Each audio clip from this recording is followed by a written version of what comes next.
کر رہا تھا کہ جنہوں نے بے شمار بار دیکھا وہ نہیں پہچان سکے، اور جس نے ایک بار بھی نہیں دیکھا وہ پہچان گیا۔ نتیجہ یہ نکلا، ثابت یہ ہوا، پتہ یہ چلا کہ میرے آقا کریم کو پہچاننے کے لیے یہ آنکھیں جو ہمارے چہرے پہ لگی ہیں یہ نہیں چاہیے، بلکہ دل کی آنکھ چاہیے۔ جس نے ان ظاہری آنکھوں سے دیکھا، انہوں نے کہا ہم جیسے تو ہیں، کھاتے ہیں، پیتے ہیں، چلتے ہیں، پھرتے ہیں، اٹھتے ہیں، بیٹھتے ہیں، سوتے ہیں، جاگتے ہیں، ہم جیسے ہیں۔ اور جس نے دل کی آنکھ سے دیکھا، بے اختیار پکار اٹھا، بادس خدا بزرگ تو ہی، قصہ مختصر۔ پھر کیا خیال ہے، کیا کسی آئی اسپیشلسٹ کے پاس، ماہر امراض چشم کے پاس، کسی آنکھوں کے ڈاکٹر کے پاس جائیں، اس سے اپوائنٹمنٹ لیں، کہیں بھائی ڈاکٹر صاحب مہربانی کریں، ہمارے دل کی جو آنکھ ہے اس کی آئی سائٹ چیک کر دیں، اس کی نظر چیک کر دیں، اگر یہ نظر کمزور ہوئی ہمارا قبر میں کیا بنے گا؟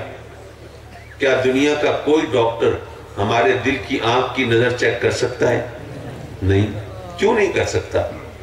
بڑی سیدھی سی بات ہے کہ دل کی آنکھ ہماری ان ظاہری آنکھوں جیسی کوئی چیز نہیں ہے۔ پھر وہ کیا ہے؟ یارو وہ چشم الفت ہے، وہ محبت کی آنکھ ہے۔ پتہ چلا کہ قبر میں آقا کریم کو وہی پہچان سکے گا جس کے سینے میں سرکار کی محبت ہے، جو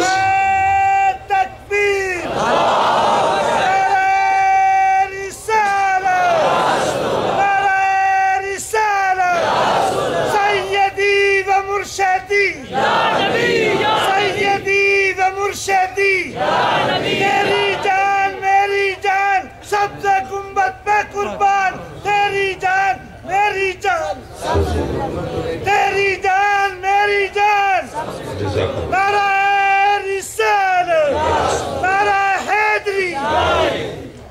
حضرات مکرم، پتہ یہ چلا کہ قبر میں وہی پہچان سکیں گے جن کے سینوں میں آقا کریم کی محبت کی شمع فیروزہ ہے۔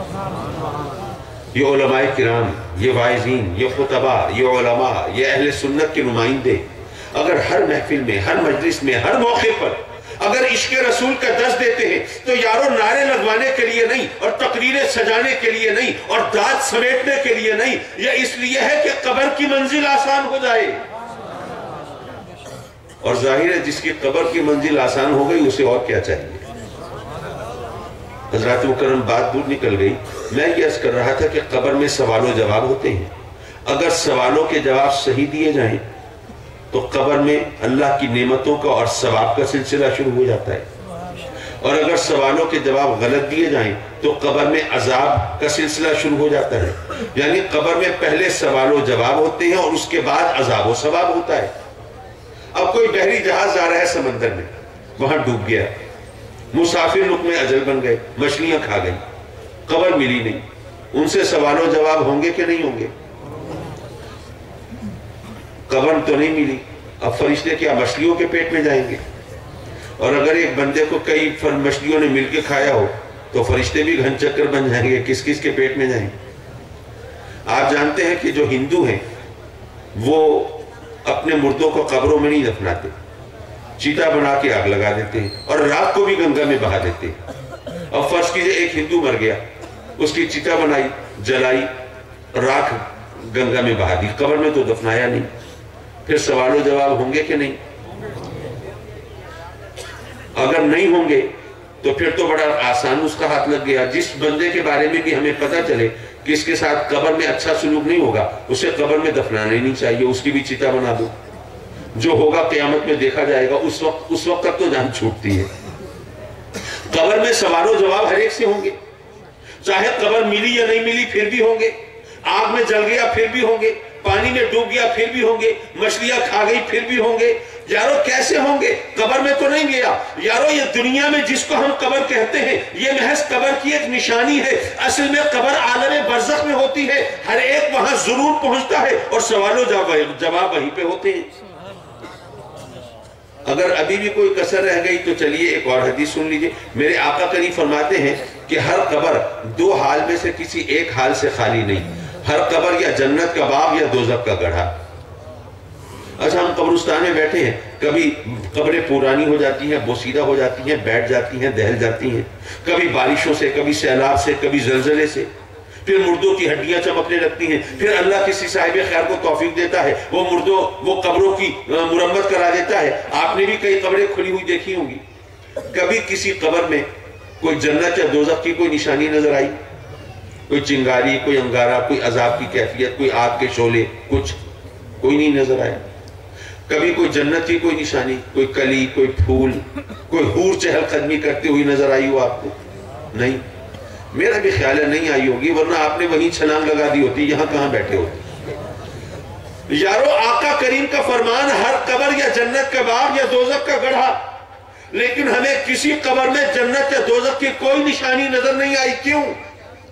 وہ اس لیے کہ جسے ہم یہاں قبر کہتے ہیں یہ ایک علامت ہے، یہ ایک نشانی ہے، یہ عالم دنیا میں ہے، اصل میں قبر عالم برزخ میں ہوتی ہے، اور اس قبر میں ہر ایک پہنچتا ہے۔ اور یہیں پر ایک برموقع بات آئی، وہ بھی عرض کرتا چلوں۔ دیکھیے میرے آقا کریم جب اس دنیا میں جلوہ فکن تھے، روئے زمین پر تشریف فرما تھے اور اپنے غلاموں کی محفلوں کو رونق بخشا کرتے تھے، اس وقت جو لوگ دنیا سے رخصت ہوتے تھے ان سے قبر میں میرے آقا کریم کے بارے میں سوال ہوتا تھا کہ نہیں ہوتا تھا؟ ہوتا تھا۔ میرے آقا کریم تشریف فرما ہے اس دنیا میں اور سوال ہو رہا ہے آپ کے بارے میں قبر میں۔ پتہ یہ چلا میرے آقا کریم جب اس دنیا میں جلوہ فکن تھے تو قبر عالم برزخ میں ہوتی ہے، عالم برزخ سے دور نہیں تھے۔ آج اگر میرے نبی عالم برزخ میں جلوہ فکن ہوں تو عالم دنیا سے دور کیسے ہو سکتے ہیں؟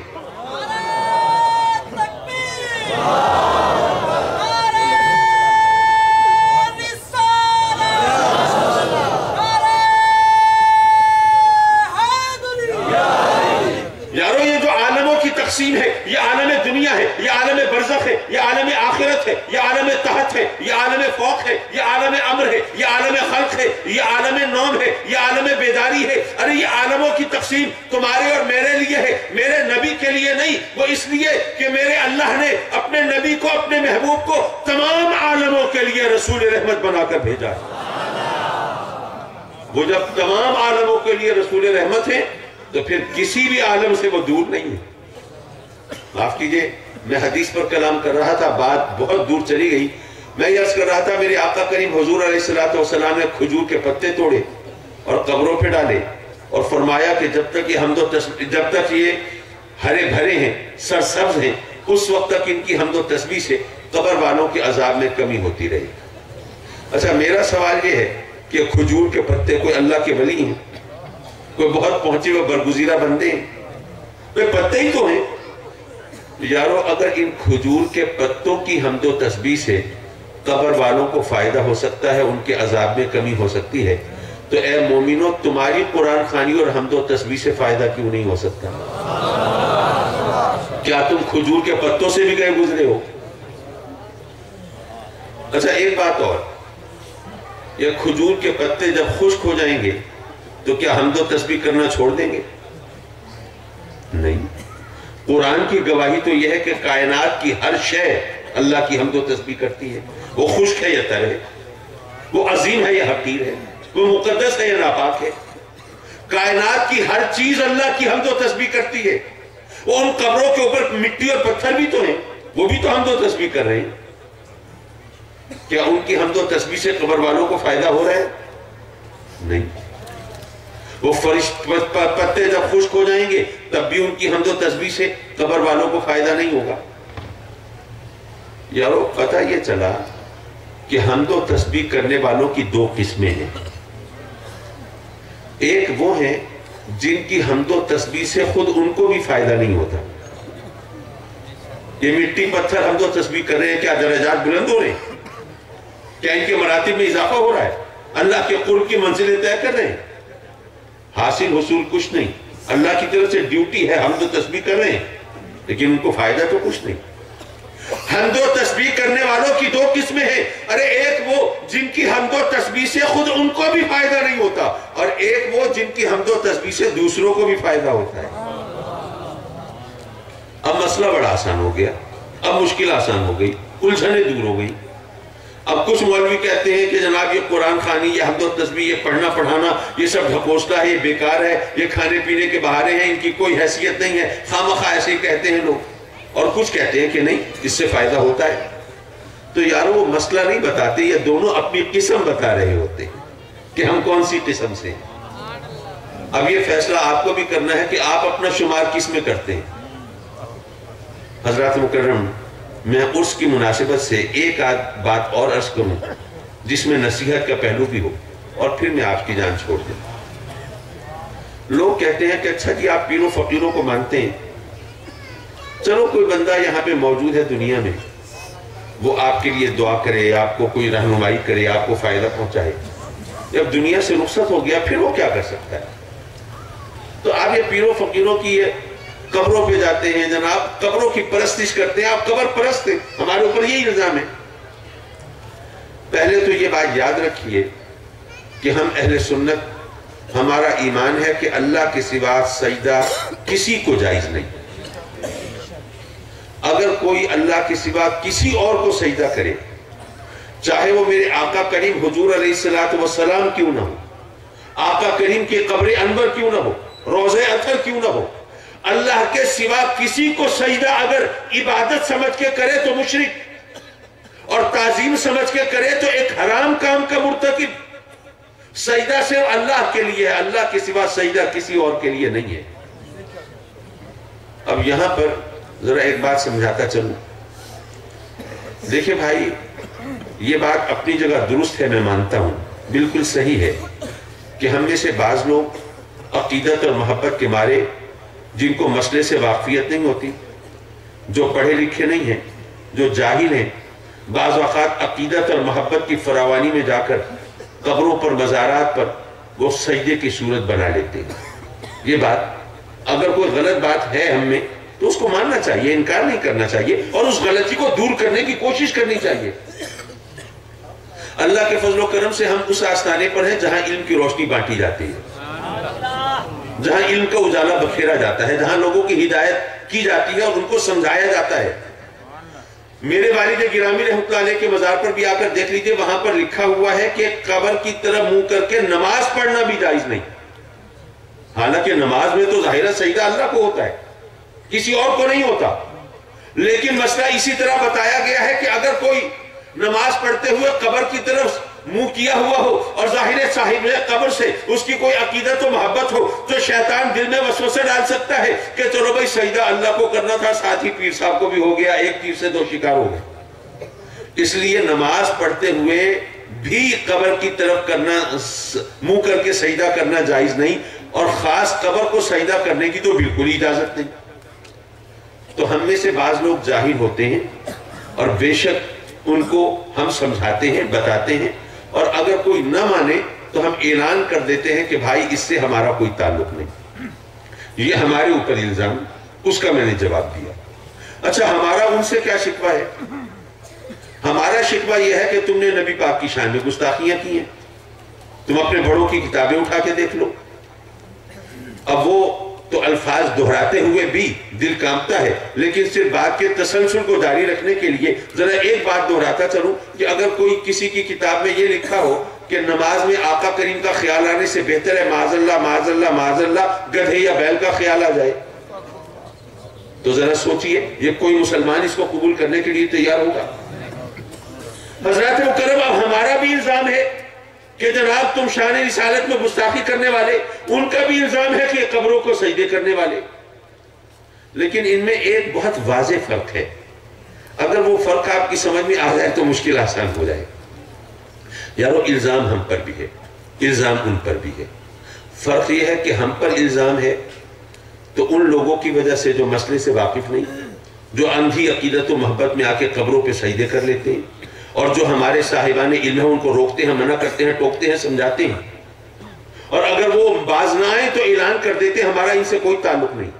یارو فرق یہ ہے کہ ہم پر الزام ہے تو ہمارے جاہلوں کی وجہ سے ہے، لیکن تم پر اگر الزام ہے تو تمہارے عالموں کی وجہ سے ہے۔ یہ کوئی ایک بات نہیں ہے۔ جن کو تم اپنا بڑا مانتے ہو، اپنے اکابر مانتے ہو، اپنے علماء میں شمار کرتے ہو، ارے ان کی کتابوں میں یہ سب کچھ لکھا ہے۔ ہم تو کہہ دیتے ہیں اگر کوئی قبر کو طرف منہ کر کے سجدہ کرے ارے وہ ہم میں سے نہیں. ارے تم بھی کہہ دو کہ جنہوں نے آقا کریم کی شان میں گستاخیاں کی ہیں کتابوں میں لکھا ہے وہ ہم میں سے نہیں. بات ختم ہو گئی, مسئلہ حل ہو گیا. بات تو یہیں پہ آ کے رکتی ہے نا کہ جنہوں نے شان رسالت میں گستاخیاں کی ہیں ان کو بڑا کیوں مانتے ہو, بزرگ کیوں مانتے ہو, اپنے اکابر میں شمار کیوں کرتے ہو؟ ہم تو کہہ دیتے ہیں کہ جو اس طرح شرک کرے, جو قبروں پہ آ کے سجدے کرے, پیروں فقیروں کو سجدے کرے, ان کا ہم سے کوئی تعلق نہیں ہے. ہم کو روکتے ہیں, منع کرتے ہیں, سمجھاتے ہیں. اگر اس کے باوجود اپنی عقیدت و محبتوں کے اندھے پن میں وہ ایسا کام کرے تو ہم اسے اپنی برات کا, بیزاری کا اور لا تعلقی کا اعلان کرتے ہیں. تو جنہوں نے شان رسالت میں گستاخیاں کی ہیں وہ کتابیں آج تک موجود ہیں. تم بھی کہہ دو یہ کتابیں لکھنے والوں سے ہمارا کوئی تعلق نہیں. اگر شان رسالت کے میں گستاخی کرنے والوں سے لا تعلقی کا اعلان کر دو اور کبھی گستاخی کا تم کوئی ارادہ نہ کرو تو یارو باقی تمام تو فروعی مسائل ہیں, ان پر مفاہمت ہو سکتی ہے, ان پر بات چیت بھی ہو سکتی ہے. اور اگر تم نہ مانو تو اس کے باوجود ایمان اور کفر کا فرق نہیں آتا. لیکن جس مسئلے کی وجہ سے ایمان و کفر کا فرق آتا ہے وہ شان رسالت میں گستاخی کا مسئلہ ہے. حضرات مکرم, ہم ان پیروں فقیروں کو اس لیے مانتے ہیں. اچھا میں عرض کر رہا تھا, ایک سوال یہ تھا کہ جناب یہ جو دنیا سے رخصت ہو گیا اب ان کے پاس کیا لینے جاتے ہیں, یہ کیا کر سکتے ہیں؟ بس اس سوال کا جواب دے دوں اور پھر آپ سے کی جان چھوڑ دوں. دیکھیں بھائی, آپ نے اگر کسی کو مرشد مانا ہے تو کیا ان کی جسمانی طاقت کی وجہ سے مانا ہے؟ کہ حضرت قبلہ خواجہ غلام رسول توگیلوی صاحب تشریف فرمائے, حضرت قبلہ خواجہ عبدالعزیز توگیلوی صاحب تشریف فرمائے, حضرت قبلہ پیر خلیل الرحمان صاحب تشریف فرمائے. آپ میں سے کچھ لوگ, بہت سے لوگ ان حضرات سے نسبت بیعت رکھتے ہوں گے, تو کیا آپ نے یہ دیکھا ہے کہ جناب یہ کوئی بڑے پہلوان ہیں ہم ان کی بیعت کر لیں؟ یہ جناب اگر ہمارا کوئی مسئلہ ہوگا کوئی دھوبی پاٹ ماریں گے مسئلہ حل کرا دیں گے؟ اگر جسمانی طاقت کی وجہ سے بیعت کی جاتی تو پاکستان کا سب سے بڑا پیر بھولو پہلوان ہوتا. جب کسی کو شیخ مانتے ہیں, مرشد مانتے ہیں, کسی سے بیعت کرتے ہیں اس کی جسمانی طاقت کی وجہ سے نہیں بلکہ اس کے روحانی کمال کی وجہ سے. ایسا ہی ہے. اچھا یہ بتائیں, آدمی جب مرتا ہے تو آپ کے خیال میں روح مرتی ہے یا جسم مرتا ہے؟ روح قبض کی جاتی ہے, روح مرتی نہیں ہے, جسم مرتا ہے. جسم پہ موت آئی ہے. بڑا پہلوان تھا, شہزور تھا, قوی ہیکل تھا, طاقتور تھا, بڑے بڑوں کو پچھاڑ دیتا تھا, منو ٹنو وزن اٹھا لیتا تھا, لیکن موت طاری ہوئی تو اب طاقت ختم ہو گئی. پہلے منو وزن اٹھانے والا اب ایک رتی بھی نہیں اٹھا سکتا. بڑے بڑے پہلوانوں کو چت کرنے والا اب اس کے اوپر چیوٹی چڑھی آتی ہے اس کو بھی نہیں جھٹک سکتا. یارو موت آئی ہے تو جسم پر موت آئی ہے, روح تو قبض کی گئی ہے, روح نہیں مرتی.